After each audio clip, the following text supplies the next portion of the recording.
ঝরঝরে পারফেক্ট জর্দা সেমাই বানানোর একটা সিক্রেট টিপস আজকে আপনাদের সাথে শেয়ার করব। আর এই সিক্রেটটা জানা থাকলে আপনারাও কিন্তু ঘরে বসে একদম পারফেক্টভাবে জর্দা সেমাই তৈরি করতে পারবেন। প্রথমে একটা প্যানের মধ্যে 1/3 কাপ পরিমাণ সয়াবিন তেল নিয়ে 2 টুকরা দারুচিনি, 3টা এলাচ, তার সাথে 3টা লবঙ্গ এবং তেজপাতা দিয়ে দিয়েছি 2টা। এগুলোকে হালকা একটু ভেজে নিয়ে আমি প্রাণের যে সেমাইটা চিকন সেমাই পাওয়া যায় সেটা দিয়ে দিচ্ছি। তো এখন চুলার আঁচটা একদম লো করে দিয়ে সেমাইটাকে ভেজে নিতে হবে অনেকক্ষণ ধরে, তবে খেয়াল রাখবেন যেন নিচের দিকে পুড়ে না যায়। তো সেমাইটাকে ভাজতে ভাজতে এরকম লাল যখন হয়ে আসবে তখন এখানে দিয়ে দিতে হবে 1/3 কাপ পরিমাণ পানি। তো পানির পরিমাপটা আপনাদের বলে দিচ্ছি, 1/3 কাপ এখন দেবেন, পরবর্তীতে আমি আরও কিছুটা পানি ব্যবহার করব। তো এবার আমি দিয়ে দিলাম 1/2 চা চামচ পরিমাণের লবণ, আর তার সাথে 2 ধরনের বাদাম আর কিশমিশ, কাঠবাদাম আর আছে পেস্তা বাদাম। তো এবার আমি ঢাকনা দিয়ে দিচ্ছি। তো পানি দেওয়ার পর ঢাকনা দিয়ে আমি আরও 100 ml পানি দেখালাম যে এই পানিটা কিন্তু একবারে দেওয়া যাবে না। ঢাকনা তুলে দেখতে পাচ্ছেন কিছুটা সেমাই সেদ্ধ হয়েছে, কিছুটা কাঁচা রয়ে গিয়েছে।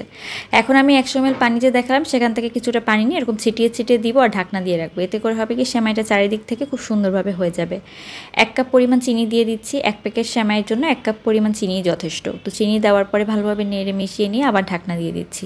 চিনি থেকে যে পানিটা বের হবে সেটা দিয়ে কিন্তু সুন্দরভাবে রান্না হয়ে যাবে।